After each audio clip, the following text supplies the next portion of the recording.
You wanna come inside, mister? Hello, y'all. What's up? Welcome back to Roots of Refuge Farm. It has been, I don't know, it's been like over 2 weeks since I've posted anything on this channel. And I don't have anything super specific to share right now, but I just miss y'all. I grabbed my camera and Bear started just jumping. Maya was right behind me and then he turned around. I think he was gonna come with us. Oh, it is a very, very dreary day. So I've been working in my bedroom today. Maya built me some new shelves. I've been organizing all my books and, you know, that kind of good, tedious work that gets the space feeling way more functional, but that takes hours and you don't necessarily see it unless you know what you're looking for. Anyway, I came out of my room into the kitchen. I started pulling stuff out to make dinner because it felt like dinner time. It was just, it's so gray. I'd been at it for a good long while. It's 3 o'clock in the afternoon. Not dinner time at all. I think my zipper broke. Oh well, I'll use the snaps until I can try to figure that out and fix it. I got sick this last week before Christmas. I got some sort of virus. It was not fun at all. And then put me behind big time. All you mamas and papas out there know exactly what it is to have several young children in Christmas time. And so then I was just like crazy trying to catch up. I didn't even end up getting like a lot of my homemade gifts made because I just ran out of time, because there was a period there that I kept trying to get up and like push myself to be productive, but it was not. It was about being down. Yeah, I was sick. Let me tell y'all what I did. Toby had come in the morning and he and I had watched a Hallmark movie, and we'd stopped it because I wasn't feeling well and I wanted to go to bed the night before, and we had 30 minutes left. So he came in that morning and said, "Mom, can we watch the Hallmark movie?" And we finished that one. I laid in bed the entire day watching whatever Christmas movie played next. The names changed, the setting changed, the story changed, stayed the same. More or less, those movies. As a person who produces creative content, I was like, man, they've really like found the way to produce a ton of stuff. I know. I mean, how many times are you going to save the apple orchard? Oh my goodness. Oh, well, I figured we'd walk down here. I just wanted to touch base. I have posted, if you don't follow my other channel, The Farmer's Table, which is my cooking channel, I have posted on there a few times. I posted a couple videos before getting sick, and then I posted one sharing the preparation of our fancy Christmas dinner and showed a few clips from that. Uh-oh, we thought we were going to shoot a casual video. You want to go do some sheep wrangling? Oh, there's another one out too. Wow, I turned it off to put the hay in. I meant to come get Ben and forgot. Well, you better go get him. If you do the job without him, he's going to be very upset at you. I'll meet you down there. People ask us sometimes about electric fences, and they're like, do they really work? Yes, but you do have to turn them on. Bear, come on. Ladies, you're not where you're supposed to be. What are you crazies doing? Oh, there's a couple more out over on the other side. We had a really great Christmas. Really got to enjoy our kids and take it easy and have a nice, slow, restful holiday. Tomorrow is Jeremiah's 40th birthday, so we're going to celebrate that. That's really exciting. The 28th. I don't know what day y'all will see this. I don't know if I'll be able to edit it this evening or not. But after that, I am actually heading to Arkansas to spend a little over a week. Of course, I'm bringing my 3 younger boys home to homeschool, and they haven't really made a long visit back to Arkansas since we moved 3.5 years ago. They've gone back one time for a few days when my brother got married, but we really haven't been able to go back and do a lot of the fun stuff there because they were always out of school, obviously during summertime, and that is the absolute worst time for us to leave the farm for extended period. So I'm taking the 3 little boys and we're going back to visit family and to go do some of the fun homeschool things that Arkansas has to offer. There's some really great museums there. I think we may head up to Northwest Arkansas and go check out Crystal Bridges. They've never been. I've been multiple times. I actually showed a little bit of that museum with Malia when we went there last summer, but I'm really excited about it. And then when I get back from that trip, I'm actually going to be getting into really like garden planning and preparing for seed starting and all that stuff, which is wild and wonderful. Oh, new bedding time. You ready to go football mode? Football? Remember, you gotta.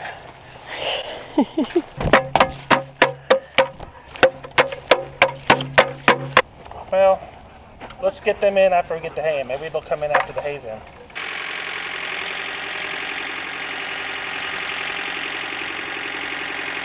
I'm gonna go around the other side and kind of try to shepherd these loose ewes back in. They're motivated to go because they see that fresh bale of hay coming.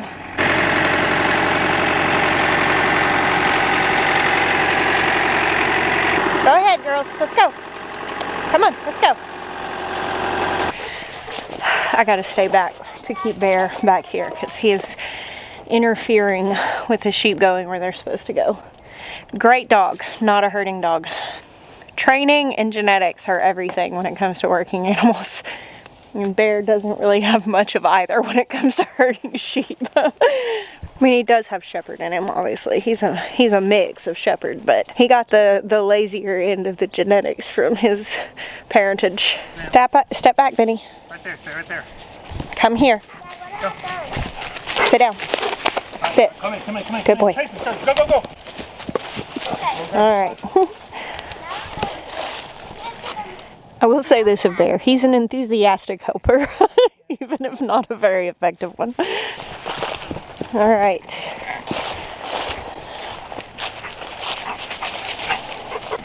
I got these for Christmas. Oh, Ben wanted to show y'all his new boots he got for Christmas. They're American. Nice. Very cool. Those are good boots for working in, huh? They're the same one that Daddy has. Yeah, that's good. Except his are all brown. I have to do that. You got red, white, and blue because those are your favorite colors, right? Yeah. Thank you for your help, sir. Take that plastic to the trash can on your way. I know. Can I go to there? Yeah.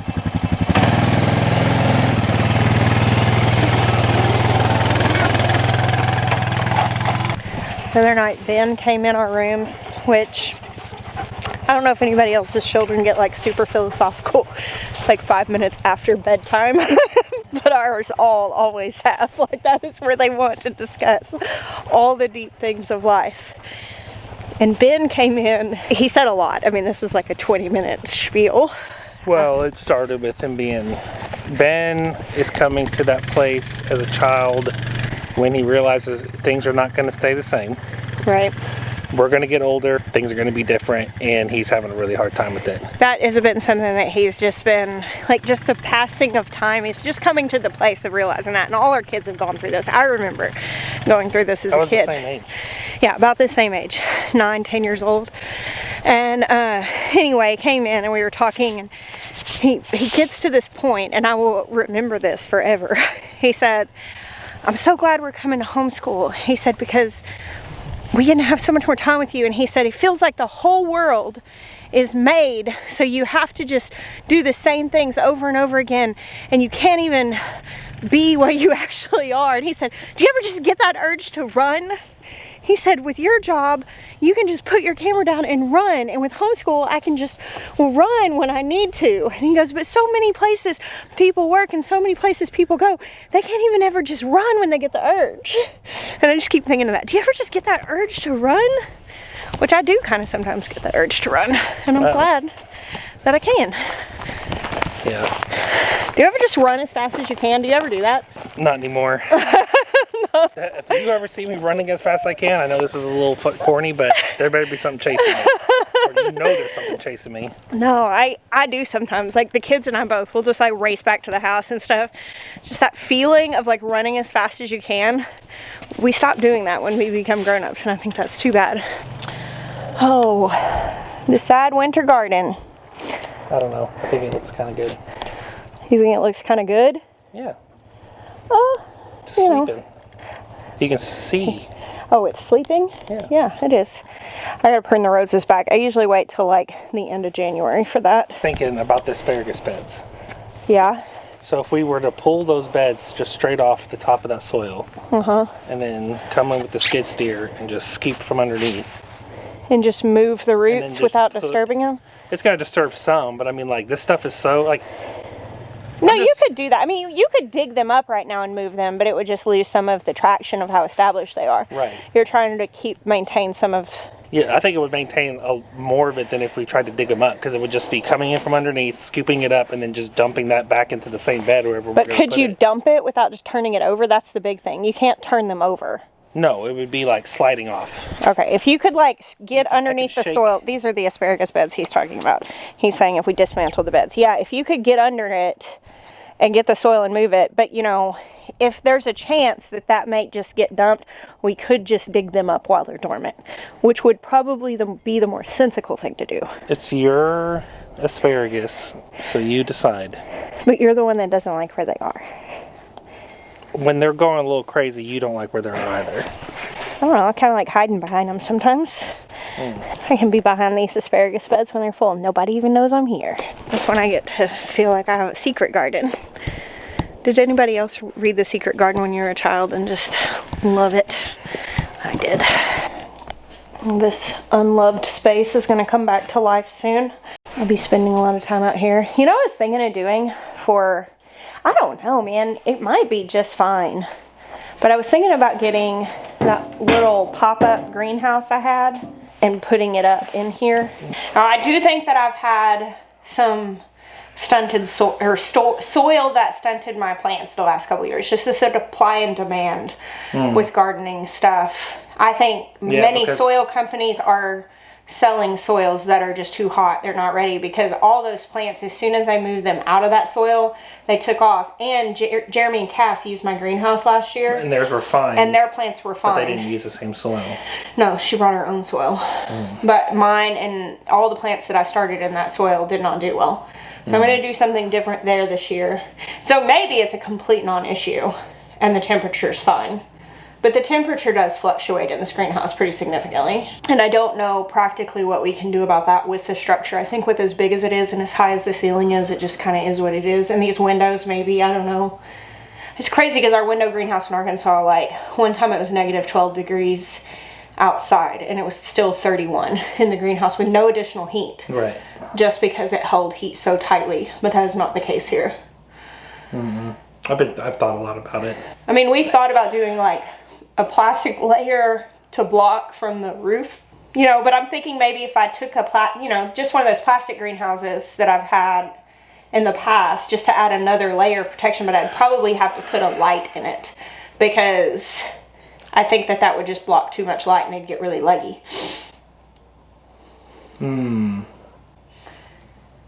But I don't have anywhere in the house to set up with a light, so it would have to be out here. I'm going to think a little bit more about the whole situation and maybe doing the greenhouse in the greenhouse and rigging up a light in it or something. We'll figure it out. I've got some other thoughts, but we'll come back to it. Yeah. It's honestly not the highest priority. I know you're about to dive in to garden projects.